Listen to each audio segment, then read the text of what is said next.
It's a random weekday in October 2022. Rain is pouring, as it often does in Manchester.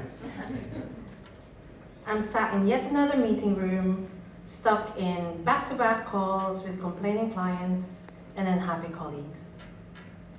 My manager is speaking to me, when suddenly, her face becomes blurry.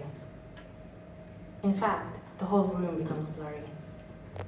Her lips moved, but the sounds are muffled, as if I'm underwater. My heart pounded in my ears, drowning out everything else. A whiff of coffee from across the room hit me. Odd, since no one's using the machine. Drenched in cold sweat, I clenched my favorite pen as I desperately tried to pull myself back to reality. Somehow, I escaped the meeting without anyone noticing my internal chaos. The next thing I knew, I was rushing out of the building. In my haste, I bumped into a colleague and I didn't apologize, and I still feel really bad about that. In hindsight, anxiety had been my constant companion for weeks. Every weekday morning, I'd wake up with this crushing weight pressing against my chest. It's like a storm brewing just beneath my ribs. I'd lie there, paralyzed, with this sense that something terrible was just waiting to happen. I delayed going to work as much as I could. Good thing we had flexi time, otherwise I'd always be late. Every day I felt like I was working so hard, doing my very best, but my best was never enough. That I was never enough. So that day marked the beginning of a month-long leave from work. In this short reprieve, I finally had the space to breathe and reflect. I asked myself, is this how I want to live my life? I realized that for years, I'd been on autopilot, doing what was necessary to survive. This was my first job after my master's, and I got comfortable. The stable income allowed me to send money back to the Philippines for my Lola Rupe, my granddad who raised me and the only father I knew. But this reason was no longer valid since he passed away in December 2020. So for the first time ever, I really thought what I wanted. Is it to get another job? If so, do I want to stay in this industry? Do I want to get a doctorate in cancer research like I've always thought I wanted? In the end, it all boiled down to one question. What do I want? During this time, I also started therapy.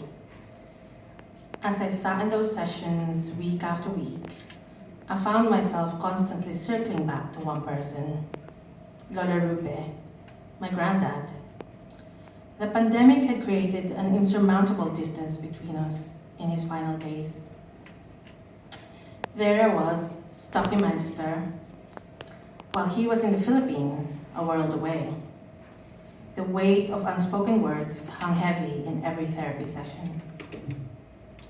I had so much I wish I could have told him, so much love to express, but the words had remained trapped, not just by distance, but by a barrier I had unknowingly created years ago. You see, after moving to England at 16, I was so desperate to fit in. I distanced myself from the Filipino community to westernize myself. I tried so hard to get rid of my accent. I really hated it when people could identify me as Filipino just by my speech. But in my quest to assimilate, I lost an integral part of my identity. I lost my ability to speak Tagalog fluently. My granddad's English was very limited, and he preferred Tagalog, as he should. I desperately wish to have been able to communicate with him, to exchange memories, and to express my gratitude. But my newfound difficulty with Tagalog became a barrier. The words I had taken for granted had slipped away. I remember the frustration, the tears, and the missed opportunities. I had to resort to Google to translate my thoughts before going on a video call with him. So that experience was a stark reminder that language and culture are important. Losing touch with my mother tongue wasn't just about words. It was about losing a vital connection to my heritage, my family, and to my identity. I realized that years of trying to fit in had taken a toll, and I needed to find myself to know what I truly wanted. My now husband, he's here in the crowd somewhere, encouraged me to list down what I wanted in life. This is what I wrote. To feel valued, empowered, and supported, to be challenged and engaged in meaningful work, to be in a collaborative, positive environment, to have influence and be heard, to use my knowledge in genetics and cancer research, to be creative, to retire my mom, explore new experiences, and help others. So I had no idea what this dream job looks like or if it even exists. But I just knew that I didn't want to jump into just another job, just for me to eventually not like it again. So fast forward to September 2024. I often jump out of bed excited for the day. I work longer hours than ever, even on weekends. I travel a lot and do manual labor, but I do it all with a smile and a sense of purpose I've never had before. So instead of searching for that elusive dream job, I created it. I started Aking Sinta Jewelry, which means my love in Tagalog, that focuses on Philippine-inspired jewelry pieces that I wish I had. So the women in my family have always been crafty. My late grandmother was a seamstress and she would make beautiful dresses. My mom would fill her workspaces with decorations made up of upcycled materials and create wonderful murals on the walls. My sister is a great calligraphist and crocheter. And I remember making my very first beaded earrings with my auntie back in the Philippines. And I have been making beaded jewelry ever since, gifting them to friends and family over the years. Now, I make jewelry out of traditional Filipino materials, such as these kapi shells and freshwater pearls. My bestsellers are the Araw collection, which is the Sun collection from the Philippine Sun. And I just love that all the Filipino know that it stands for the unity of Filipino and being proud together. My small business has been my bridge back into the Filipino community. Because, as it turns out, my jewelry are also something they wish they had. Everyone has been supportive and often expressed their encouragement. I've met a lot of like-minded customers who are also reconnecting with their heritage.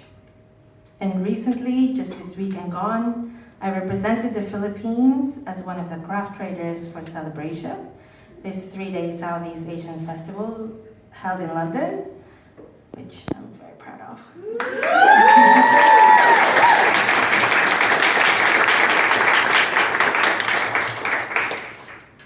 As for my scientific endeavors, I started a part-time position in cancer clinical trials, so I'm assisting on a few of them. A few weeks into the job, and I can already tell that they have a different culture. They've created this culture of kindness, connecting with people, and truly, from the bottom of their hearts, helping, making a difference in the world. which are values that are aligned with my own. I decided to embrace both my creative and scientific passions, and I can truly say that I am happy. I'm closer to my family than I have ever been. I am surrounded with really positive people. I can let my creativity out, and I have a different challenge, every day. But I truly found a meaningful work that makes me really excited for what's to come. I'm still finding myself. I'm still very, very early on my journey. But now I know something crucial. I am enough. I've always been enough. Thank you.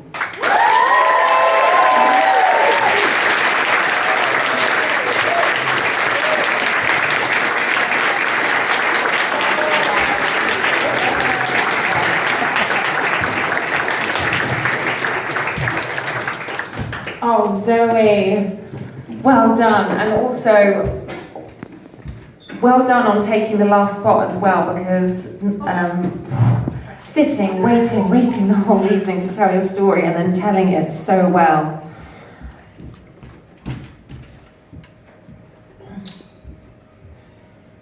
We heard so much love for your granddad, for your Lalabupi this evening. And I'm so happy that you're able to find your connection back to your Filipino heritage and your family through an art form. And I'm telling you, the jewellery, we actually stopped our one-on-one storytelling sessions so I could go on her website and look. For people who are interested, get a pen, it's beautiful. I'm not just saying that because she sat here. It's akingsinta.co.uk. Make a link or go and find Zoe and have a look at her jewellery. Sorry, I just wanted to do that as a little side note plug there for you. Some of my favourite quotes from your story. I finally had the space to breathe and reflect. I asked myself, what do I want? And I love that you included on your list of things that you want to have influence and be heard. And you certainly were both those things this evening. Thank you so much, Zoe, for your story. If people have a note that they would like to write down for any of our storytellers this evening, I'm going to read their names out in order. So we had Lynn,